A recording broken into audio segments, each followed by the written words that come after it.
지난주에 이제 이태리 밀라노에 갔다가 밀라노에서 또 하나님 사역하고 또 그곳에서도 은혜를 또 많이 받고 왔는데 그런 어떤 흐름 가운데 계속 있는 것 같습니다. 은혜의 흐름, 또 부어주신 어떤 풍성함의 흐름 가운데 계속적으로 예배를 세워나갈 수 있어서 참 감사한 것 같습니다.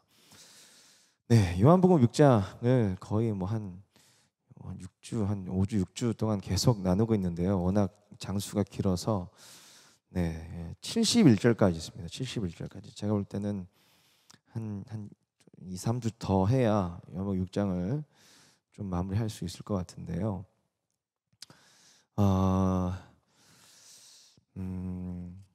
예수님이 스스로 이제 그 6장 이제 35절부터 보시면 아시겠지만은 스스로 내가 생명의 떡이다 이렇게 말씀하시거든요. 내가 생명의 떡이다. 몇 번 계속 말씀드렸던 것처럼 요한복음 6장 1절부터 15절에 그 오병이어 사건을 필두로 그것을 시작으로 예수님이 때가 되면, 그러니까 이제 오병이어 사건, 그러니까 도시락으로 한없이 5천 명, 이제 장정만 5천 명이고 다 합치면 2만 명 정도 된다고 하죠. 2만 명 정도 되는 인원을 한없이 먹이시는, 떡으로 먹이시는.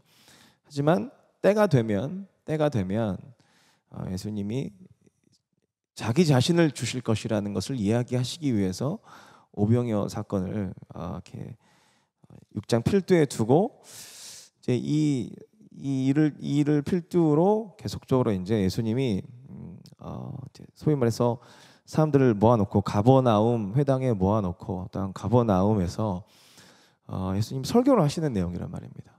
예수님 결국 계속 말씀하시는 것은, 계속 반복적으로 말씀하시는 것은 내가 생명의 떡이다. 오병이어는 나를 설명하기 위해서 행한 표적이다, 사인이다. 그리고 결국은 때가 되면 나를 너희들에게 내가 줄 것이다 라고 했을 때에 예수님이 이제 내가 생명의 떡이다, 내가 살아있는 떡이다 말씀하신단 말입니다. 이제 요 얘기를 듣고 41절에서는 막 사람들이 수군대죠. 유대인들이 막 수군대고 도대체 무슨 말을 하는 것이냐라는 어떤 그런 차원에서 수군대고, 그리고 어떻게 네가 하늘에서 내려왔냐 이런 얘기하고, 내가 너네 부모를 아는데 말도 안 되는 소리 하지 마라 이렇게 41절에서부터 이제 그런 얘기를 하죠. 우리가 이제 2주 전에 살펴봤던 것처럼 이런 사람들의 수군거림에 예수님이 45절에서 선지자의 글, 그러니까 구약 성경을 인용하셔서 그 모든 구약 성경의 가르침을 받는 하나님의 가르침, 하나님의 그 교훈을 받은 사람들은 다 내게로 온다. 그리고 그 모든 구약 성경의 기록이 다 나를 가리키고 있다. 이런 말씀하시면서 제가 한 2주 전에 되게 많이 찾아봤죠. 한 79절, 한 70여 구절 정도 이게 찾아보고 읽어봤던 것 같아요. 그래서 예수님이 다시 그래서 내가 곧 생명의 떡이다. 그러니까 구약 성경에서 유일하게, 그러니까 구약 성경에서 예수 그리스도를 가리키고 있고 그 그리스도, 구약 성경이 가리키고 있는 존재가 바로 나다. 그리고 내가 곧 생명의 떡이다 이렇게 말씀하죠. 살아있는 생명의 떡이다 라고 말씀하시면서 49절, 이제 이 49절 요 내용 중심으로 좀 살펴보기를 원하는데, 49절 한번 좀 띄워주실래요? 49절. 자, 같이 한번 49절 읽어보도록 하겠습니다. 시작. 너희 조상들은 광야에서 만나를 먹었어도 죽었거니와. 이렇게 주님 말씀하시죠. 너희 조상들 광야에서 만나를 먹었어도 죽었거니. 어떤 사람들이 떠올려지죠? 광야 생활했던, 출애굽했던 이스라엘 백성들, 특별히 1세대들이 떠올려지죠. 미리 말씀드리지만 그냥 요 한마디로 예수님이 이 너희 조상들은 광야에서 만나를 먹었어도 죽었거니와 요 한마디로 이스라엘의 광야 생활의 역사를 한마디로 표현하시는 거예요. 미리 말씀드리면 한마디로 표현하시는 거고, 좀 더 확장시켜서 구약 성경에 나오는 이스라엘 백성들의 역사를 한마디로 말씀하시는 거예요. 너희 조상들은 광야에서 만나를 먹었어도 죽었거니와. 만나를 먹었는데 왜 죽었죠? 왜 죽었을까요? 만나를 먹었는데 왜 죽었을까요? 생각 안 해보셨어요? 말씀드리면 불순종이에요. 불순종. 만나를 하나님께서 먹이시고, 그 만나를 먹이시고 또 메추라기도 먹이셨죠. 그러니까 그 생명으로 순종하라고, 하나님의 말씀에, 그 인도하심에, 그 율법에 순종하라고 만나를 주셔서 그들에게 생명을 계속 영장시켜 주셨단 말이에요. 근데 이 백성들이 불순종하죠. 심지어 이 만나 자체가, 그러니까 만나만 오는 것이 아니라, 만나만 내려지는 것이 아니라 만나를 어떻게 먹어야 될지에 대한 하나님의 법칙이 주어진단 말이에요. 율법이 주어진단 말이에요. 그래서 참 재밌어요. 이 만나 자체로 있는 것이 아니라, 만나가 결국 예수 그리스도를 또한 예표하는 그림자 같은 역할을 또 해요. 만나가. 미리 말씀드리면, 그러니까 만나만 있는 게 아니라 만나와 함께 율법이 같이 간다고. 율법이 만나를 먹는 법칙이 있어요. 그래서 하나님이 딱 정하십니다. 그래서 날마다 만나가 떨어지죠. 날마다 만나가 떨어질 때에 하나님이 정해놓으신 법칙에 순종하지 않으면 이 만나를 잘 먹을 수가 없어요. 어떤 법칙에 순종해서 이 만나를 날마다 먹는 거예요. 선생님, 만나를 날마다 먹으면서 이 백성이 뭘 계속 훈련하게 되냐면, 하나님의 뜻에 날마다 순종하는 훈련을 이 만나를 먹으면서 하는 거예요. 만나를 먹으면서. 그래서 예수님 이 말씀하시는 거예요. 너희가 그렇게 만나를 먹으면서 순종하는 훈련을 했음에도 불구하고 너네들은 불순종으로 죽었다, 이거거든요. 정말 그런가 저를 쳐다보시는데 자, 우리 신명기 한번 갑시다. 신명기. 이 말씀을 안 줬네요. 신명기 말씀인데, 신명기 8장인데요. 8장. 이 말씀 안 준 것 같은데. 신명기 8장 8장 3절인데요. 이 말씀 줬나요? 이거 안 줬어. 신명기 1장밖에 안 줬어. 자, 성경책 있으신 분들 한번 찾아보세요. 신명기 8장 3절. 성경책 없으신 분들은 스마트폰에 있는 성경 어플을 켜셔가지고 신명기 8장 3절인데, 자, 신명기 8장, 있네요. 띄워졌네. 안 좋은 것 같은데. 신명기 8장 3절 같이 한번 읽어보십시다. 시작. 너를 낮추시며 너를 주르게 하시며 또 너도 알지 못하며 내 조상들도 알지 못하던 만나를 내게 먹이신 것은 사람이 떡으로만 사는 것이 아니요 여호와의 입에서 나오는 모든 말씀으로 사는 줄을 내가 알게 하려 하심이니라. 그러니까 만나를 주시는 목적이 뭐라고요? 사람이 떡으로만 사는 것이 아니라, 사람이 그러니까 떡으로도 사는데, 그러니까 떡으로만 사는 것이 아니라 무엇으로 산다? 여호와의 말씀으로 산다. 그러니까 그 말씀을 순종함으로 산다라는 것을 너네들에게 알려주기 위해서 내가 만나를 먹였다, 이거예요. 만나를 먹였다. 만나를 몇 년 동안 먹이시죠? 광야 생활 내내, 그러니까 39년, 정확하게 38년 정도, 39년 정도. 뭐 만나 먹이신 거는 40년이라고 할 수도 있겠죠. 40년 내내. 어떻게 그런 일이 왜 이렇게 말씀하시는 것이냐? 자, 우리 출애굽기를 한번 가보시죠. 출애굽기 16장으로 한번 가보시도록 하겠습니다. 출애굽기 16장. 자, 2절부터 이렇게 좀 보시면 이스라엘 백성들이 원망하죠.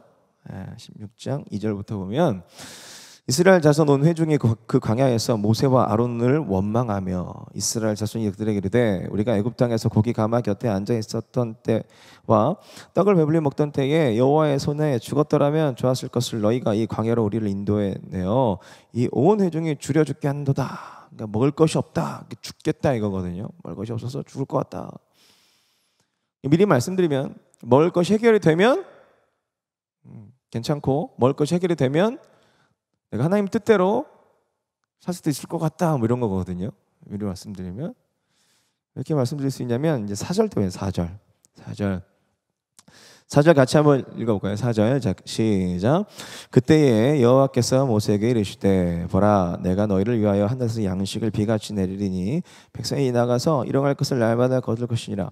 이같이 하여 그들이 내 율법을 준행하나 아니하나 내가 시험하리라. 너네가 내 말 그래 너네가 내 말 내가 먹을 걸 주면 너네들이 내 말 다 들을 수 있다고? 그래 그러면은 내가 한번 그렇게 해볼게. 만나를 줄게.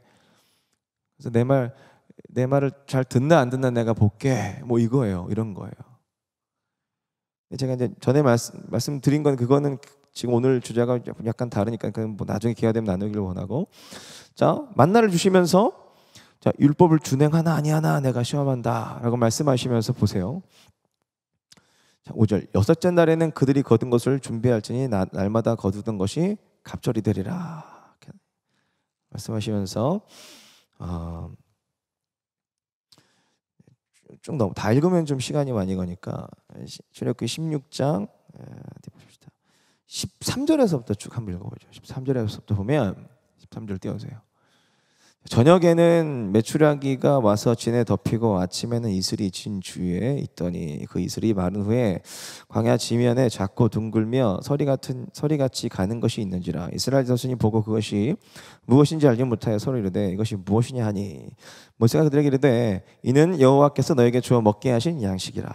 만나죠, 만나.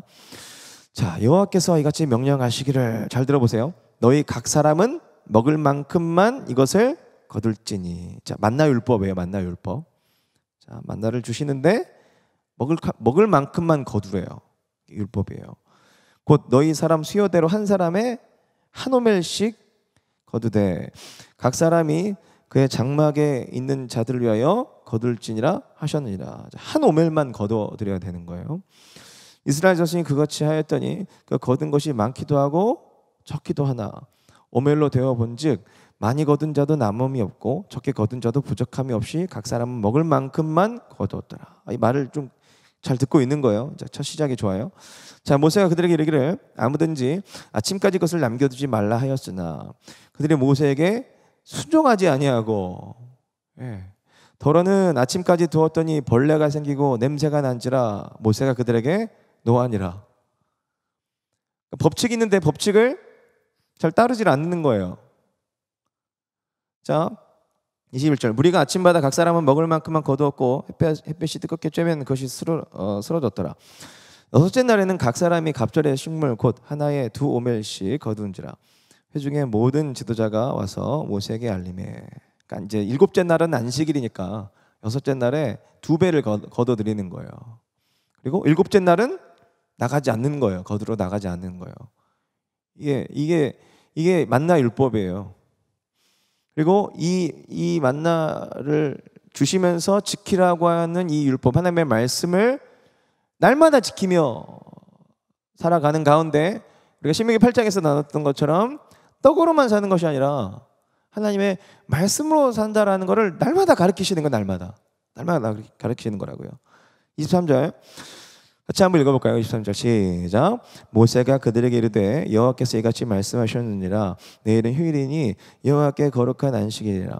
너희가 구울 것은 굽고 삶을 것은 삶고 그 나머지 것은 다 너희를 위하여 아침까지 간수하라. 제가 읽어볼게요. 24절 그들이 모세의 명령대로 아침까지 간수하였으나 냄새도 나지 아니하고 벌레도 생기지 아니한지라. 신기하죠?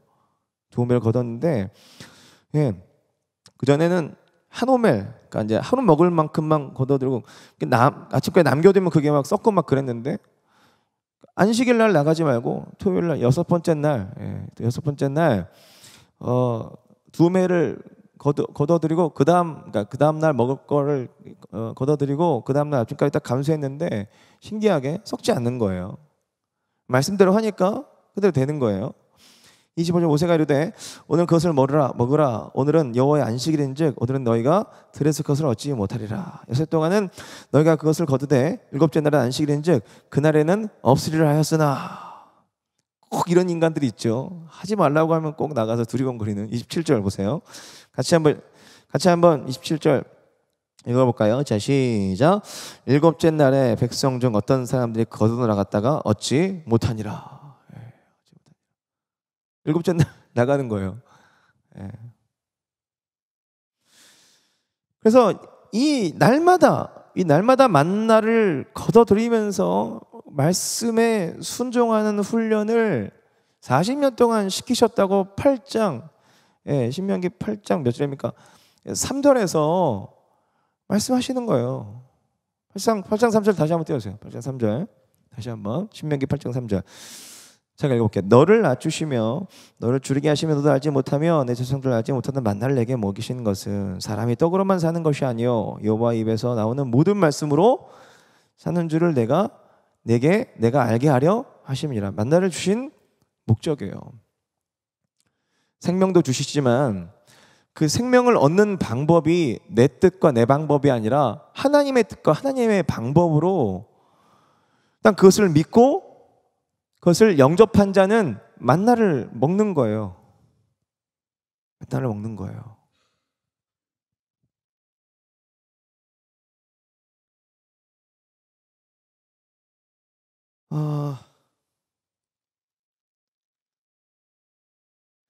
그렇게 하나님은 이스라엘 백성들을 날마다 만나를 먹이시면서 날마다 그 만나를 거둬들이는 방법, 하나님의 말씀에 순종하게끔 날마다 이렇게 그들을 훈련시키시면서 40년을 끌고 다니시는 거예요. 40년을 끌고 다니셨고 그들이 그렇게 날마다 만나뿐만 아니라 날마다 뭐가 떠 있죠? 불기둥, 구름기둥 떠 있고 그리고 계속 얘기가 나누는 것처럼 만나와 메추라기가 날마다 하늘에서 떨어지고 그런 말씀에 하나님을 믿고 또 그들이 믿는 하나님의 말씀을 그대로 받아들이며 순종하며 날마다 만나를 거둬들였다고요.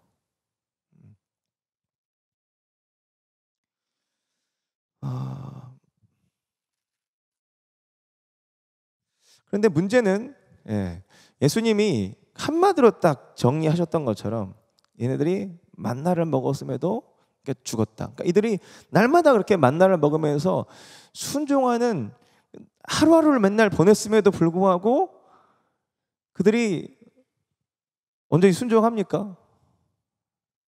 순종을 안 해요.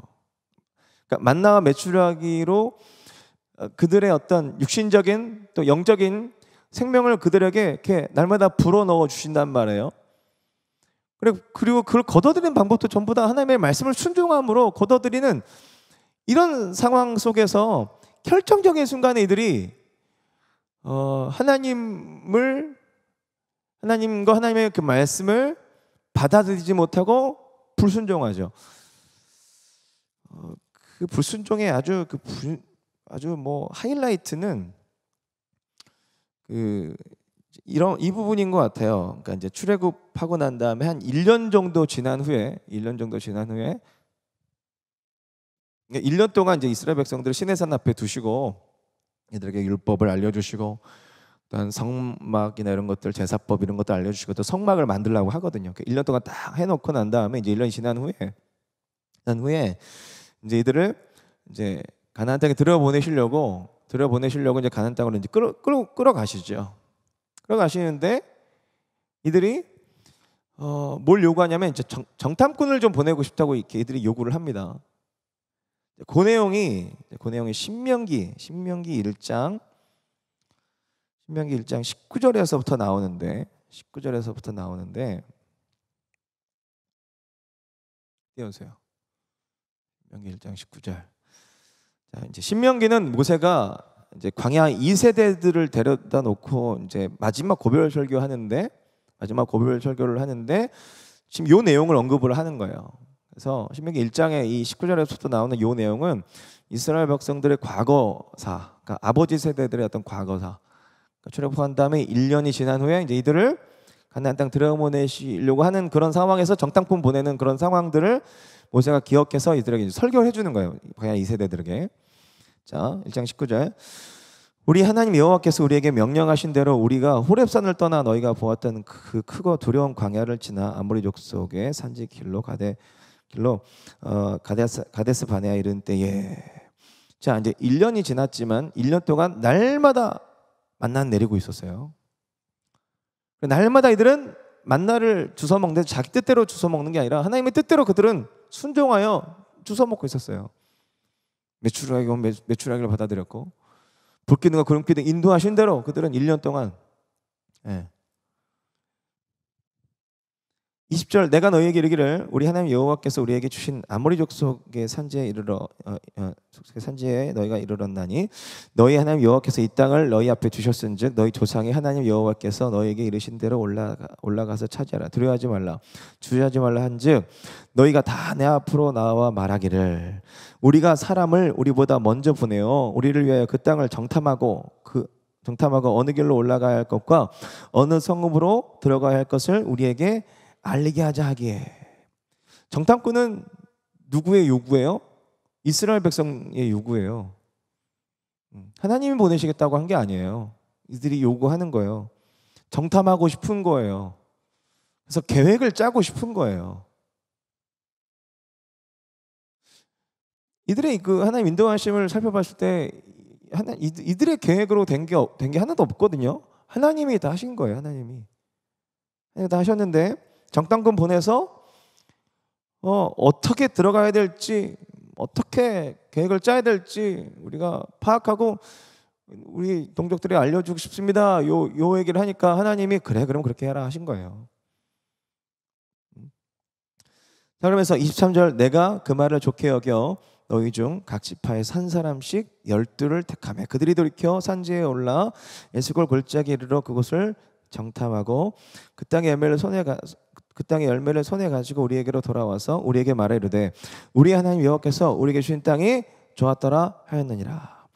정탐꾼에 대한 요구, 그리고 정탐꾼이 뽑혀서 그들이 이렇게 정탐꾼으로 이렇게 12명이 들어가잖아요. 그러니까 이 모든 에너지는 어디서 나오는 거예요? 날마다 떨어지는 만나를 먹음으로 말미암아 이 에너지가 나오는 거예요, 지금. 그런데 잘 아시는 것처럼 자 26절 그러나 자 26절에서부터 27절까지 한번 읽어보십시다. 같이. 자 시작.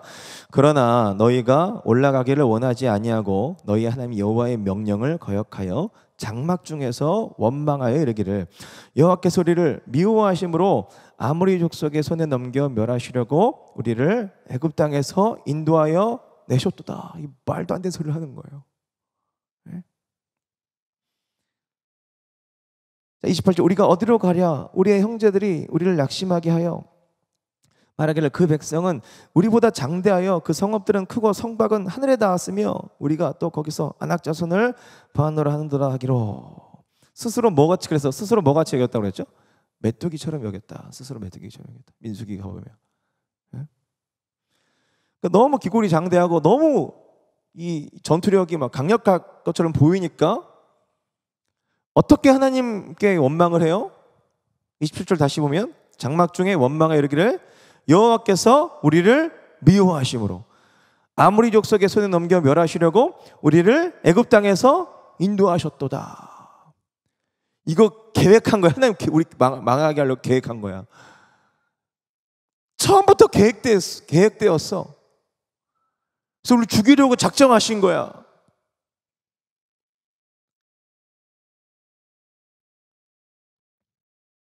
그러니까 이들이 만나 먹고 메추라기 먹고라는 단어도 쓰고 싶지가 않아요. 그냥 어떻게 먹고 이렇게 하고 싶은데 설교 시간이라서 제가 차마 표현을 좀 제가. 그러니까 만나 먹고 자 메추리 먹고 그죠?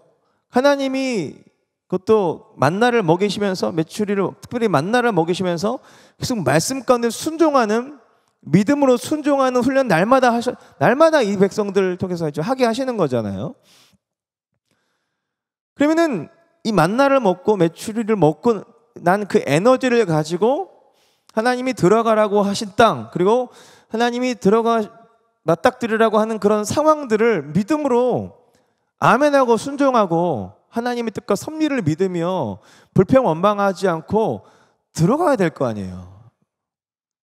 주신 에너지로, 주신 생명으로 들어가야 될 거 아니에요. 또한 그 생명을 얻는 방법조차도 하나님의 말씀에 순종하는 훈련을 날마다 하는 어떤 그런 방식으로 만나 먹고, 만나를 먹으면서도 그 뜻에 순종하는 훈련을 하기 때문에 이런 상황 속에서도 이들이 순종할 수 있어야 되는데, 얼마나 교만하고 얼마나 무지하면 순종하지 않는 거예요.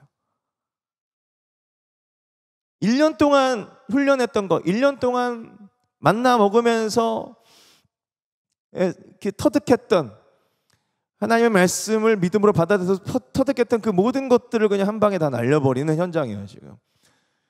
근데 단순히 하나님의 뭐 몇 가지만 못 믿겠어 그 정도가 아니라, 지금까지 인도하셨던, 그러니까 처음부터 출애굽시키시면서, 여러분 출애굽 생각을 해보세요. 이스라엘 백성들 하나님께서 10가지 재앙으로 그들을 바로 이집트를 물리치시고 홍해를 가르셨잖아요. 불기둥 구름기둥이 하나라는 거 아세요? 하나? 불기둥 따로 구름기둥 따로가 아니에요.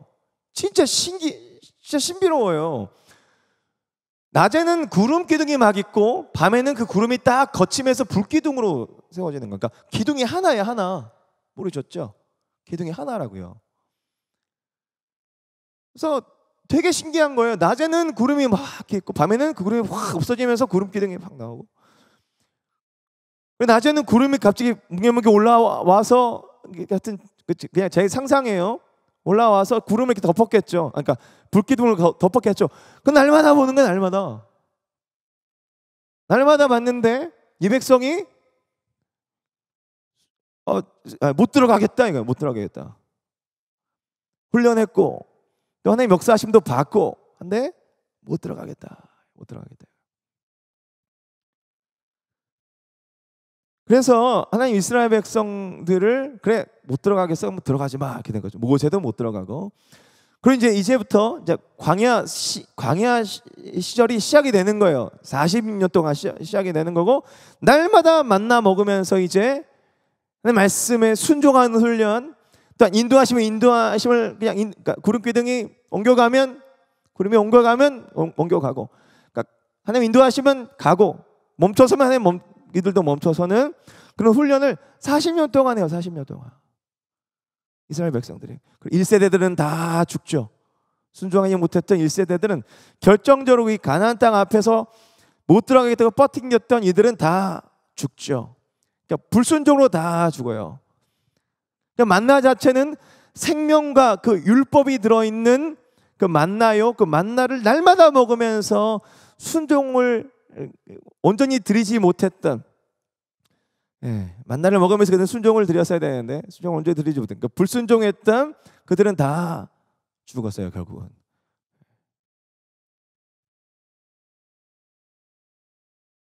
그래서 예수님이 이스라엘의 역사를 한마디로, 그냥 이런 차원에서 한마디로 6장 49절에서 한마디로 그냥 정의해 버리시는 거예요. 너희 조상들은 광야에서 만나 먹어서도 죽었다. 만나 먹어서도 죽었다. 이거는 무슨 의미겠어요? 이해하시겠죠? 그러니까 만나를 먹으면서 날마다 순종하는 훈련을 했음에도 불구하고 그들은 만나 먹고서도 그들은 결국은 불순종해서 그들은 죽었다. 그래서 이제 만나가 아니라 그 만나가 가리키는 누가 필요하다라는 거예요? 예수 그리스도. 그러니까 생명의 떡, 참떡, 진짜 만나. 그러니까 예수 그리스도가 필요하다라는 거예요. 예수 그리스도는 참 생명을, 그러니까 예수 그리스도는 생명을 주시죠. 예수님은 생명을 주세요 우리에게. 동시에 만나처럼, 자, 예수님 안에 생명만 있어요? 아니요. 예수님 안에 하나님의 뜻이 있어요. 율법이 있다고요. 아멘이십니까? 예수 안에. 그래서 만나는 예수 그리스도를 가리키는 예표적인 어떤 그런, 뭐라고 그래야 돼요? 어떤 예표적인 그런 거예요. 그러니까 만나는 그리스도를 가리키는 그림자예요, 그림자. 지금 6장에서는 지금 그 얘기를 하는 거예요, 지금. 그래서 내가 생명의 떡이다. 너희 조상들은 광야에서 만나 먹어서도 죽었다. 그 만나가 뭐냐? 그 만나를 통해서 하나님이 가르치고 싶은 것이 있었다. 만나를 먹고 하나님의 뜻에 순종하는 거예요. 그래서 이거를 알려주시기 위해서 만나와 함께 만나 율법까지 허락하시면서 그들을 계속 말씀 가운데, 하나님 말씀 가운데 순종하게끔 만들어 주시는 거예요. 근데 그들은 만나 먹고 결국 그들은 불순종해서 죽었다. 그래서 이제 뭐가 필요한 줄 아느냐? 그러니까 생명의 떡, 그러니까 죽은 떡이 아니라 죽어 있는 떡이 요 표현도 참 뭐랄까요? 참 놀라워요. 모든 식물은 사실 죽어서 우리에게 들어오죠, 그죠? 모든 동물, 모든 것들은. 그래서 그 어떤 음식 안에 있는 그 생명이 그냥 우리의 육신 정도만 이렇게 좀 연명해주는. 그래서 우리는 삼시세끼를 먹죠. 하지만 그것은 유한한 음식이죠. 유한한 떡이란 말이에요. 그런 차원에서 그것은 죽은 떡이죠, 죽은 떡. 근데 살아있는 떡이신 예수 그리스도는 그 반대죠. 그러니까 살아있죠. 영원한 생명을 줘, 영원한 생명. 영원한 생명을 주면서 동시에 영원하신 말씀으로 우리에게 들어오신단 말이에요. 그래서 이스라엘 백성들은 만나 메추라기를 먹고 그 에너지를 가지고 하나님의 말씀에 순종하는 방향성으로 갔어야 되는데 그들은 결국 그렇게 못했어요. 그리고 그들도 그렇고 그 이후에 모든 사람들도 그렇고 진짜 생명의 떡을 기다리는 거예요. 사실은 생명의 떡이신 또한 그리스도를 기다리는 거예요. 사실은 왜 기다리죠? 하나님의 뜻에 순종함으로 구원을 얻기 위해서죠. 그래서 예수 그리스도가 만나와 자기 자신을 대비시키시는 거예요. 자, 그들은 죽은 떡 만나를 먹고도 그들은 죽었다. 하지만 그 만나가 가르치는 나 예수 그리스도가 곧 생명의 떡이다. 살아있는 떡이다.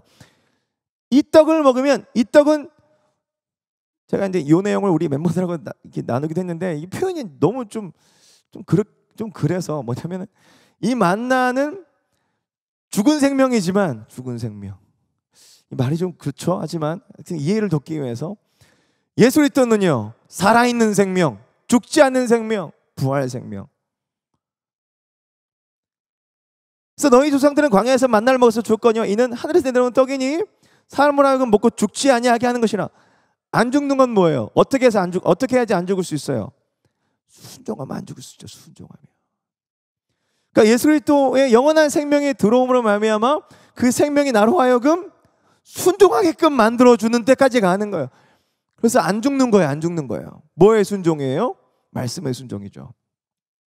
말씀의 순종이에요. 여러분 이어서 51절에서부터 이어서 계속 나오는 내용들이 뭐죠? 살과 피예요. 살과 피. 예수님의 살과 피. 예수님의 살과 피는 관용적인 표현이라고 제가 말씀드렸죠. 그게 뭐냐면 자기 자신을 말하는 거예요. 자기 자신. 히브리적인 어떤 관용적인 표현. 그러니까 자기 자신을 얘기할 때, 전인격을 얘기할 때 살과 피라는 표현을 써요. 그랬을 때 예수님은 생명의 떡이요 동시에 예수님의 살과 피, 그러니까 자기 자신을 주시겠다라는 거예요. 자기 자신을 주시겠다라는 거예요. 그럴 때 그 생명이 내 안에 들어와. 그 생명에 들어와. 자, 그 생명만 들어와요? 아니죠. 그 생명과 함께 하나님의 말씀이 같이 들어오는 거예요. 그것은 예수 그리스도가 내 안에 온전히 들어오심으로 말미암아 일어나는 사건이에요. 그랬을 때 과거 이스라엘 백성들처럼 만나만 먹고 불순종하는 그런 차원이 아니라 아예 그냥 예수 그리스도가 내 안에 들어와 버리셔서 나와 연합해 버리심으로 말미암아 그 생명과 함께 내가 순종하지 않으면 안 되는 상태가 돼 버리는 거예요. 그래서 그 관계의 연합을 그 네 가지로 설명한다고 제가 계속 말씀드리고 있어요. 뭐냐면은 포도나무와 가지. 자, 포도나무와 가지는 구분할 수 있지만 분리시킬 수 있습니까? 없습니까? 분리시킬 수 없어요. 포도나무도 그리고 가지도 다 나무인 거예요. 포도나무, 줄기, 가지 다 나무죠. 하지만 포도나무와 가지라고 구분을 하긴 한단 말이지만 연결되어 있기 때문에 하나예요. 포도나무가 사실 뭐 그런 일이 일어날 수는 없겠지만 포도나무가 움직이면 가지도 함께 가는 거예요. 자, 신랑과 신부 요 예화도 드렸었죠. 자, 신랑이 가면 신부도 같이 가는 거예요. 안 갈 수가 없어요. 머리와 몸, 이게 아주 적절한 표현인 것 같아요. 머리와 몸. 자, 머리 따로 몸 따로 있을 수 있어요? 기분 별로 안 좋으세요? 머리와 몸이 분리되면 어떻게 돼요? 죽잖아요. 죽는단 말이에요. 우리의 머리는 그리스도시라는데 그리스도가 주장하는 대로 몸은 움직일 수밖에 없어요. 그게 한 몸으로 묶어버리는, 지금 한 몸이 돼버리겠다는 거예요. 지금 한 몸이. 자, 그래서 이 표현을 인자의 살을 먹어야 된다, 인자의 피를 마셔야 된다. 이 말은 너네들은 나를 먹어야 된다. 그러니까 만나랑 비교해서 말씀하시려고 이런 표현을 쓰시는 거예요. 예수를 먹고, 제가 그 밀라노에서 이제 그 지난주죠. 그러니까 지난 주일이죠. 주일날 성찬식을 했거든요. 너무 배고팠어요. 아침에 너무 배고픈 상태에서 그 설탕 없는 과자를 주더라. 거기는 과자와 포도주, 아주 조그만 진짜 포도를 주더라고요. 그걸 딱 먹는데 이 과자와 포도주가 내 안에 확 퍼지는 게 막 느껴지는, 확 퍼져요. 막 이게 막 확 퍼지면서 막 눈이 확 밝아지더라고요. 그러니까 예수가 그런 식으로 내 안에 들어오시는 거예요. 그래서 나를 확 주장하시는 거예요. 나를 확 주장하시는 거예요. 또 내 안에 어떤 법칙이 딱 세워지는 거예요. 법칙이. 그래서 내가 먹으면 그 안에 영양소가 내 안에 딱 들어와, 막 내 몸에 막 들어가서 막 어떤 그런 생명의 법칙들을 막 세우잖아요. 그런 식으로 그리스도가 내 안에 들어와, 그 생명으로만 들어오시는 것이 아니라 동시에 그 생명과 함께 그리스도의 법칙과 말씀이 내 안에 딱 들어와, 그리스도가 가면 나도 가고 그리스도가 서면 나도 서고, 거기에 나는 신랑이니까 또 내 머리니까 순종하지 않으면 안 되는 상태로 나를 만들어버리는 거예요.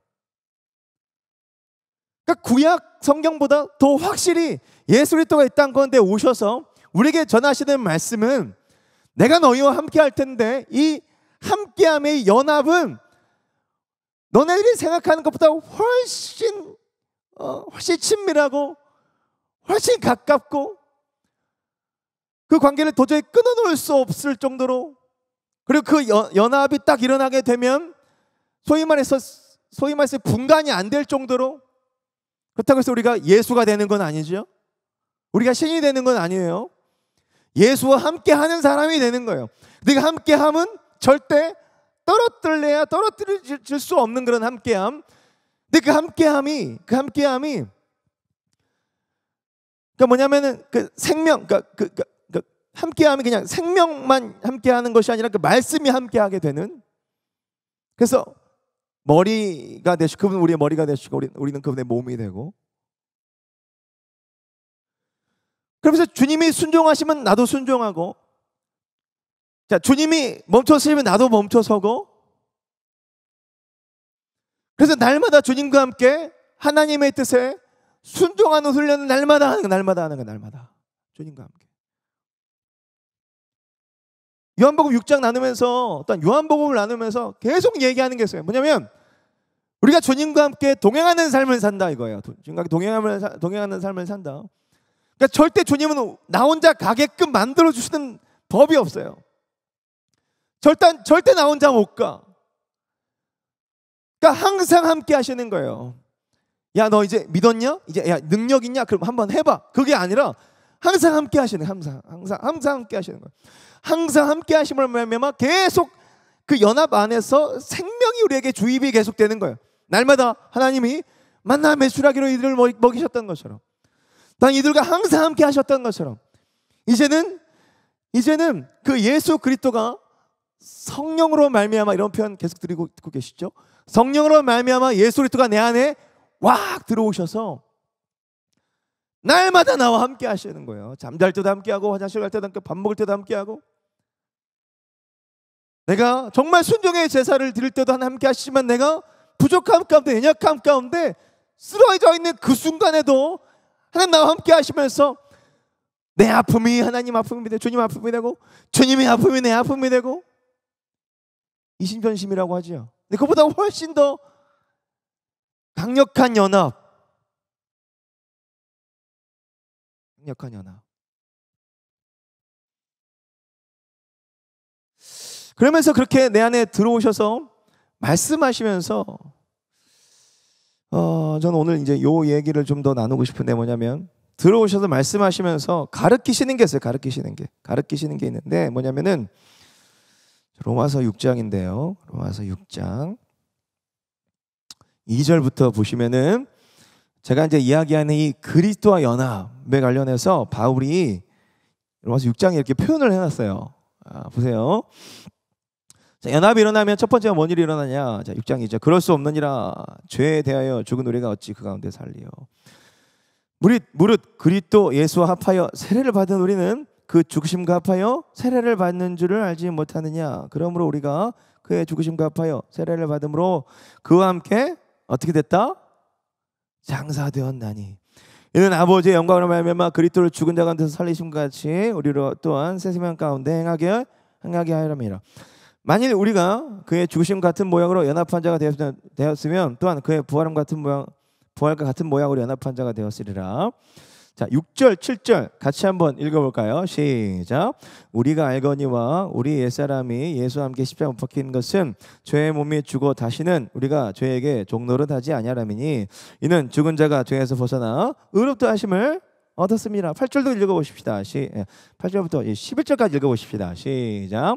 만일 우리가 그리스도와 함께 죽었으면 또 그와 함께 살 줄을 믿노니 이는 그리스도께서 죽은 자 가운데 살아나셨음에 다시 죽지 아니하시고 사망이 다시 그를 주장하지 못할 줄 알미노라. 그의 죽으심은 죄에 대하여 단번에 죽으심이요 그의 살아계심은 하나님께 대하여 살아계심이니 이와 같이 너희도 너희 자신을 죄에 대하여 죽은 자요 그리스도 예수 안에서 하나님에 대하여는 살아있는 자로 여길지어다. 자, 연합하게 되면 첫 번째 무슨 일이 일어나냐면 내가 죽어요. 누구와 함께요? 예수 그리스도와 함께 죽는 사건이 일어나요. 그래서 바울은 이런 표현을 쓰죠. 난 날마다 죽는다. 내 주장이 먼저 죽는 거겠죠. 내 주장, 내 생각, 내 계획이 죽는 거겠죠. 그리고 결국 우리는 다 죽죠. 결국 우리는 다 죽어요. 죽음 앞에 다 선단 말이에요. 하지만 진짜 내 육신이 죽는 죽기 전까지는 날마다 그리스도가 내 안에 계시면 날마다 내 주장과 내 뜻이 죽어요. 그리고 또 이거 하나 깨닫게 돼요. 이 얘기도 해야 되겠구나. 죽지만 죽음으로 끝나는 게 아니라, 그죠? 그리스도의 말씀으로 내가 다시 살게 되죠. 그리스도의 말씀으로 내가 살면 사는 거죠. 할렐루야. 옆 사람 바라보시면서 자, 그리스도의 말씀으로 삽시다. 시작. 그리스도의 말씀으로 삽시다. 그리스도의 말씀으로 살아야 내가 진짜 사는 건데, 자, 그리스도의 말씀으로 내가 산다라는 그 개념과 함께 또한 깨달아지는 것. 먼저 내가 죽는데 이게 참 재밌어요. 먼저 내가 죽어야 되는데 내가 진짜 안 죽는다라는 것을 먼저 깨닫게 하십니다.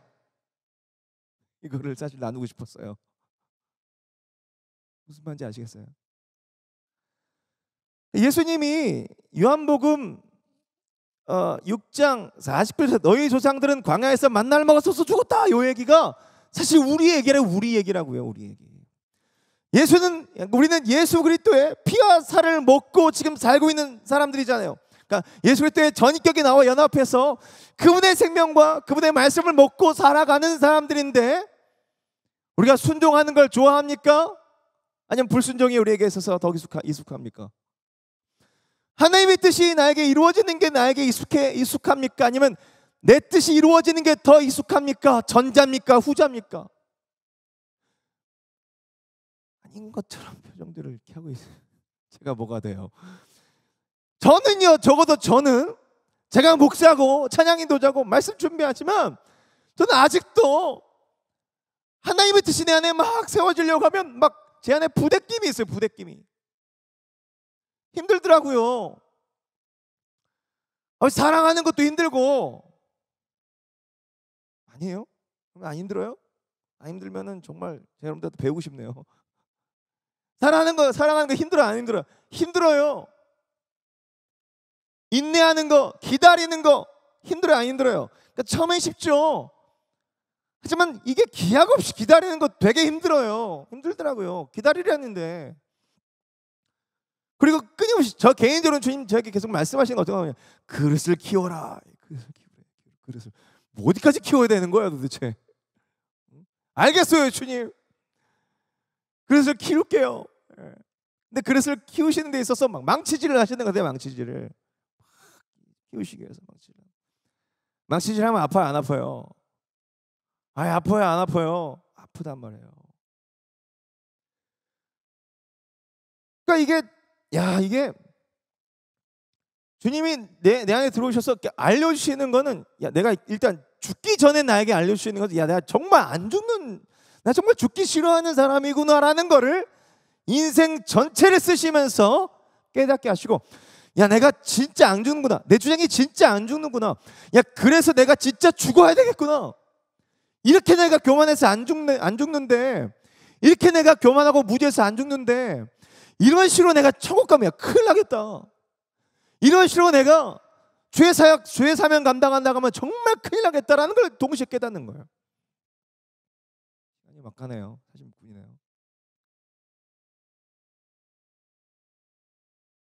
전 1분이 한 120초 정도 됐으면 좋겠어요. 1분이에요. 120초 정도. 60초 너무 짧은 것 같아요. 여러분, 제가 이번에 이제 정리 마무리 좀 할게요. 제가 이번에 유럽을 갔다 왔죠. 밀라노 갔다 왔잖아요. 제가 가고 싶었을까요? 가기 싫었을까요? 또 이거 영상 또 유럽에 계신 보면 또 좀 서운해 하실래나? 하지만 결론이 훈훈하기 때문에 가고 싶을까요? 가고 싶지 않았을까요? 가기 싫었어요. 가기 싫었어요. 유럽인데 저는 집이 좋아요. 집이 좋고 저희 목요 예배를 저는 하는 게 좋아요. 우리 목요 예배 뭐 아무리 썰렁해도 우리 예배자들과 함께 전 예배하는 게 제일 좋아요. 제일 좋아요. 별로 가고 싶지 않았어요. 어떻게 해야 되지? 2월 달에 미국 갔다 왔는데 또 가야 되네. 그 찬양사역 중에 한 명 있거든요. 힙합하는 친구 있거든요. 제가 그 친구 꿰매 넘어가가지고 진짜 형님 갑시다. 그래서 비행기 티켓을 보내주네. 그래? 비행기 티켓 보내줘? 오케이. 그럼 하나님 뜻이다. 티켓 보내줘. 하나님 뜻이다. 가기로 다 결정을 했단 말이에요. 근데 분명히 그 티켓팅 그 날짜가 그러니까 화요일에서 화요일 3월 마지막 주 화요일이었단 말이에요. 화요일. 근데 저는 이상하게 목요일로 알고 있었대요. 목요일로 알고 있었던 거예요. 근데 그 사실을 제가 언제 알았냐면은 그 주에 가는데 이제 주일날 밤에 한 거예요. 큰일 난 거예요. 왜냐하면 화요일날 출국해야 되는데 화요일날 밤에 집회가 잡혔어요. 집회가.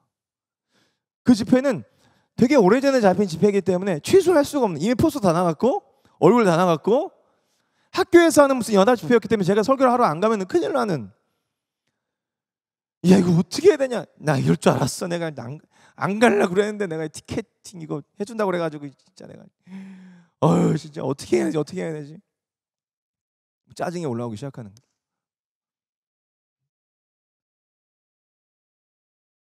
기도했죠. 하나님 보내시려면은 어떻게든 보내주십시오. 거기도 집회해야 되지 않겠습니까? 제가 메인 강사인데 안 가면 어떻게 합니까? 막 기도하면서도 막 짜증이 올라오는 거예요. 막. 하나님 이게 뭐냐고 도대체 알게 하셔야지. 막. 그럴 수밖에 없는 게 저는 결과를 모르니까, 저는 그 과정을 딱 거기 갔을 때 또 역사실 하나님의 그 역사실 과정을 잘 모르니까 막 두려움부터 막 올라오기 시작하는 거예요. 그러면서 티켓을 막 알아보기 시작했어요. 아시아나 이런 거는 막 한 2, 3일 전에 티켓팅을 하려고 하니까 막 250만 원 그래요. 250만 원. 250만 원 어디 있어? 보내달라고 할 수도 없고 50만 원도 아니고 250만 원. 재정을 보내달라고 할 수도 없고. 그래서 어떻게 비행기 티켓을 구해서 루프트한자라고 항공 괜찮더라고요. 루프트한자. 독일 항공 괜찮아요. 이걸 타고 갔어요. 이걸 타고 한 100만 원 정도 티켓팅 해가지고 수요일날 하여튼 겨우겨우 구해서 갔어요. 갔는데 하나님 티켓팅 하셔가지고 날 보내시는구나. 할렐루야. 그런데 계속 저번에 내가 뭐가 계속 깔려 있었냐면 계속 짜증이 계속 깔려 있는 거예요. 가기 싫은데 간다. 저 섭외했던 그 있어요. 하여튼 그 크로스로 시작하는 뭐 그 친구 있어요. 크로스로 시작하는 뭐 있어요. 찬양사역자 힙합하는 친구. 이 자식 만나기만 하면 내가 진짜 너 때문에 내가 지금 이러고 있다 지금 막 얘기하고 싶은 거예요. 근데 일단 티켓팅이 됐으니까 야 어려움 고비 지났다. 비행기를 딱 타고 독일 뮌헨에서 이제 경유해서 이제 밀라노로 가는데 뮌헨에서 경유 시간이 되게 짧았어요. 1시간밖에 안 됐어요. 근데 연착돼가 30분 늦게 도착을 한 거야. 그래서 부랴부랴 해가지고 막 그 밀라노 비행기를 탔단 말이야. 밀라노 비행기를 탔는데 딱 밀라노에 딱 도착했는데 짐이 안 와서 짐이 나는 왔는데 짐은 못 탔어. 짜증이 나 안 나? 짜증이 또 나기 시작하는 거. 짜증나. 짜증나. 이태리 사람들이 되게 느려요 또. 되게 느리다고. 이태리 사람들이 되게 느려요. 되게 늦게 막 일처리를 해줘요. 그래서 막 짐 어떻게 된 거냐 막 알아보는 데만 1시간 넘게 걸렸어요. 기진맥진한 상태에서 이제 저를 호스트하신 그 목사님이랑 대화를 나눌 때 목사님 그러시는 거예요. 목사님 짐은 내일 찾읍시다. 내일이요? 알겠어요. 그냥 그러고 갔어요. 그리고 그 다음 날 짐을 찾아서 집회 장소로 갔어요. 사실 집회 장소에서도 계속 마음이 어려운 거예요. 사실은 마음이 어려워요. 어려운 상태에서 설교를 했거든요. 은혜를 받아요 사람들이. 되게 재밌어요. 설교하는데 막 은혜를 받더라고요. 나는 마음이 막 되게 안 좋은데 크리스케 씨에게 그냥 이 그러니까 사랑까지는 아니어도 내가 괜찮다, 나 아무렇지도 않다라는 눈빛을 보여주기 위해서 정말 애썼어요. 목사가 성령 충만하게 집회를 인도해야 되는데 이제 다 알게 되겠네요. 이제 제가 작정하고 사실 오늘 얘기하려고 제가 섰는데 와 첫째 날, 둘째 날 막 은혜가 넘쳐나는 거예요. 막 넘쳐나고 막 저도 막 마음이 막 좋아지려고 하는데 끝까지 난 힘들어 막 제 저변에 깔려있는 이 밑바탕을 제가 거부하진 않았어요.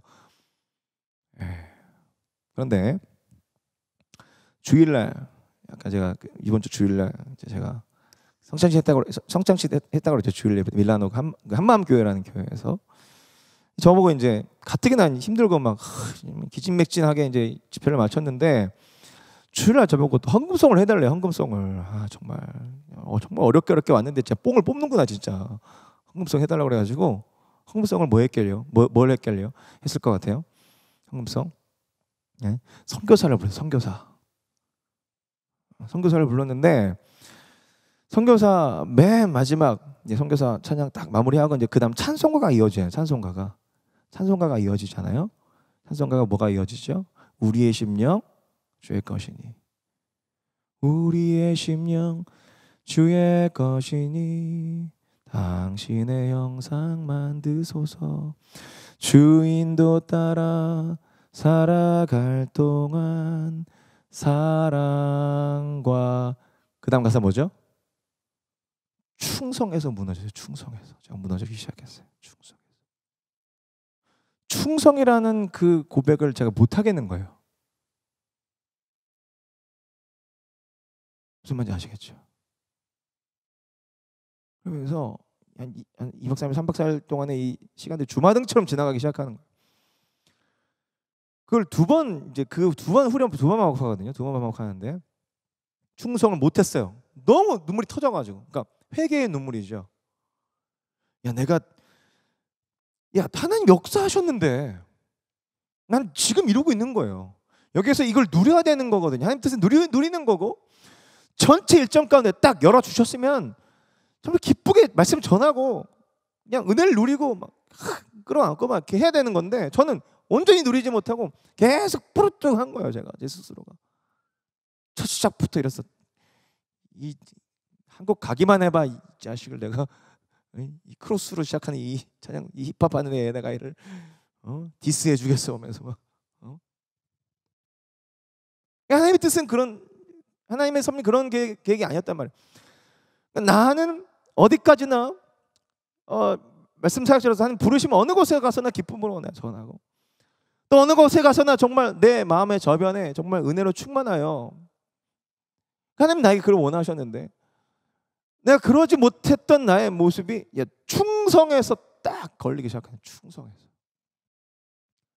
그냥 눈물이 그냥 또 뿜어져 나왔어요. 저 한 번 눈물 터지면 막 뿜어져 나오거든요. 평소에 잘 안 오니까. 뿜어져 나오니 한 번 더 반복하는데 죽겠는 거예요. 성도들이 함께 불러주는데 끝나고 나서 다 은혜 받았다고 저한테 남의 속도 모르고 막 난 너무 회개하는 마음으로 불렀는데 은혜 받았어요. 부끄러워가지고 얼굴을 못 들겠더라고요. 그러면서 깨달아지는 거예요. 야, 나 진짜 안 죽네.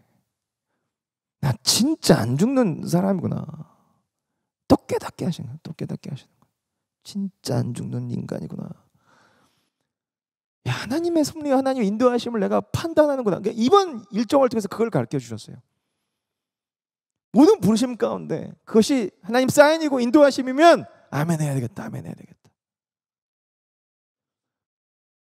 비행기 값, 뭐 재정, 이게 돈 나가는 거 이게 아까운 게 아니고 이 일정 꼬이는 게 이게 아까운 게 아니구나. 이것 때문에 내가 마음 쓰는 게 아니구나. 하나님 그런 거 관심이 없으시구나. 그러니까 내가 그 상황에서 얼마나 예배 인도자로서 목사로서 나의 부르신 자리에 내가 전심을 다해서 나를 먹이셨는데, 야, 첫날 딱 도착하자마자 스테이크를 2kg를 먹었어요. 2kg. 놀라지도 않네. 2kg 먹을 수 있어요, 여러분들? 못 먹어요. 정상인 사람, 정상이란다. 웬만한 보통 사람들은 못 먹어요. 2kg 못 먹어. 그 진짜 맛있는 스테이크를 먹었어요. 네?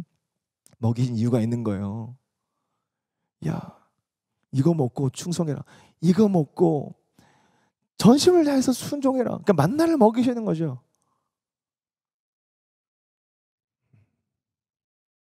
저는 이번 일정을 통해서 난 진짜 안 죽는 인간이야. 그래서 내가 죽어야 되는 거구나.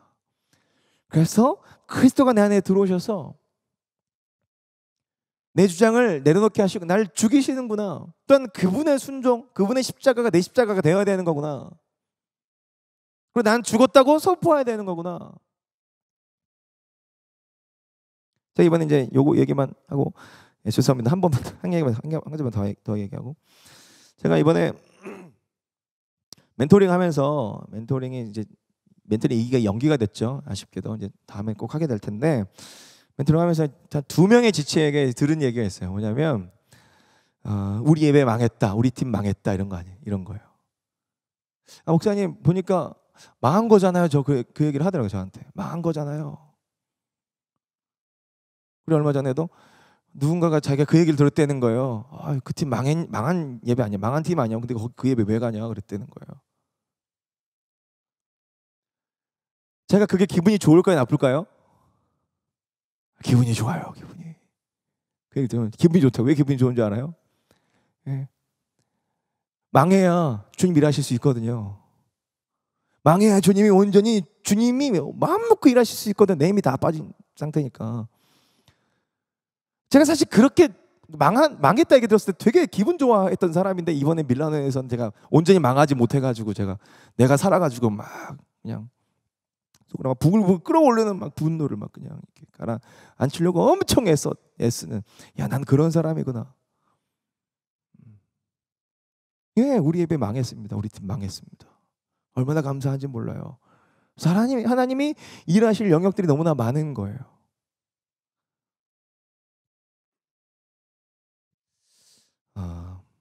글 하나를 읽어드리고 좀 마무리했으면 좋겠는데, 우리 반주 좀 잠깐 해주시고요. 어떤 목사님이 페이스북에 글을 쓰신 내용인데요. 굉장히 은혜를 많이 과거에 꽤 오래된 글인데, 이 글을 읽고 되게 많이 은혜를 받았는데, 설교 준비하면서 이게 생각이 났어요. 그러니까 생각이 났다기보다도 되게 희한하게 제 메모장을 살피다가 이 글을 발견을 했어요. 발견을 했는데, 이번 설교에 딱 너무 잘 맞는 글이다. 그래서 저쪽 그 분당 쪽에 사역하시는 어떤 한 목사님이신데, 한번 들어보세요. 제목은 여물통을 엎으시는 하나님입니다. 여물통을 엎으시는 하나님. 이곳에서 많은 목사님들을 만나면서 깨달은 것은 한결같이 고난을 겪지 않으신 분이 없다라는 것입니다. 암으로, 사랑하는 가족과의 사별로, 목회의 실패로, 사람에게 배신을 당하고 꿈꾸던 것에 좌절 등 아픔들이 있었습니다. 하나님께서 쓰시는 종에게 왜 이런 고난이 있는 것일까 생각해 보았습니다. 한결같은 고백은 그런 아픔을 통하여 사역과 삶의 방향이 크게 바뀌었다라는 것입니다. 시골집에서 불이 나면 외양간에 소를 끄집어내는 일이 큰일이랍니다. 소는 절대로 밖으로 나오지 않으려 한답니다. 아무리 힘센 장사가 끌어내도 말입니다. 그러나 꿈쩍도 않는 소를 밖으로 신속하게 끌어내는 방법이 하나 있는데 소의 여물통을 엎는 것입니다. 그러면 소가 이제는 이곳에 소망이 없구나, 이곳에는 더 이상 내게 먹을 것이 없구나 생각하는지 제 발로 밖으로 나온답니다. 그래서 주님이 원하시는 방법으로 우리를 이끌려 하실 때 고난을 사용하시는 모양입니다. 우리가 외양간의 소 같아서 살 길로 인도하시는 주님께 순순히 순종하지 못하기 때문입니다. 우리는 예수님 한 분이면 충분합니다. 고백하지만 스스로 알지도 못하고 고백하는 것입니다. 주 예수보다 더 귀한 것은 없다고 찬송하지만 사실은 거짓말입니다. 생각과 말로는 모두 다 버린 듯하고 내려온 듯하지만 실상은 그렇지 않습니다. 오늘 어떤 한인교회에서 주일 예배 설교를 하면서 예수님을 모시고 사니 정말 행복한지 도전하였습니다. 많은 그리스도인들이 예수님을 믿지만 진정 행복하다고 여기지 못하고 삽니다. 오히려 여물통을 뒤집으시는 하나님으로 인하여 영적으로 무너진 이들도 있습니다. 그러나 여물통을 엎지 않으면 불에 타 죽을 수 있음을 알지 못합니다. 여물통을 엎으시는 하나님은 우리를 죽이려 함이 아니라 우리를 살리려 함입니다. 여물통 엎어지지 않았는데 난 죽었습니다 고백할 사람이 있겠습니까?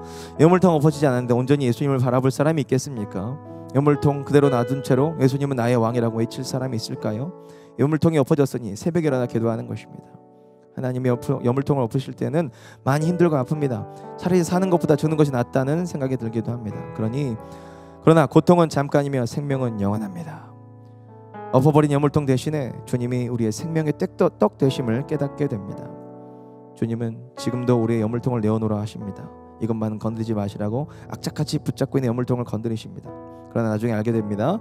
그것이 사랑이라는 것을. 그리고 스스로 더 이상 여물통에 연연하지 않게 됩니다. 여물통이 엎어져도 행복합니다.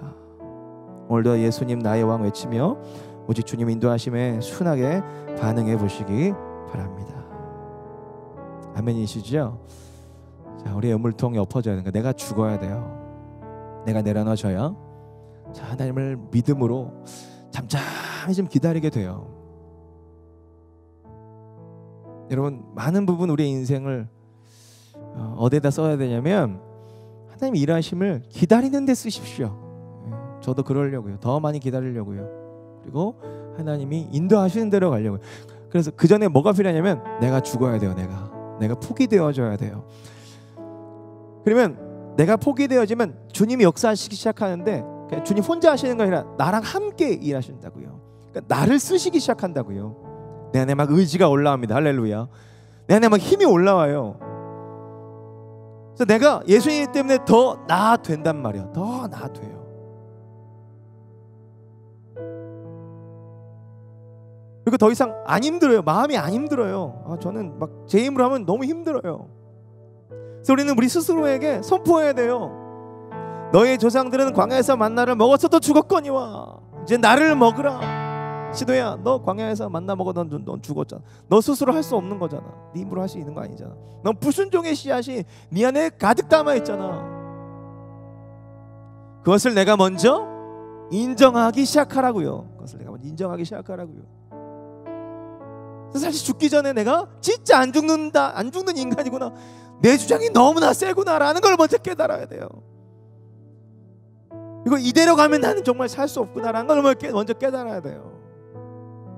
그때 주님이 나에게 끊임없이 들이대시는 그 말씀이 나에게 굉장히 불편함으로 다가오죠. 그러면 야, 난 그런 사람이구나. 그렇기 때문에 더 주님 붙잡아야 되겠다. 주님 나에게 원하시는 핏에 들어갈 수 있도록 내가 더 애를 써야 되겠다. 왜? 그 주님 나의 머리시고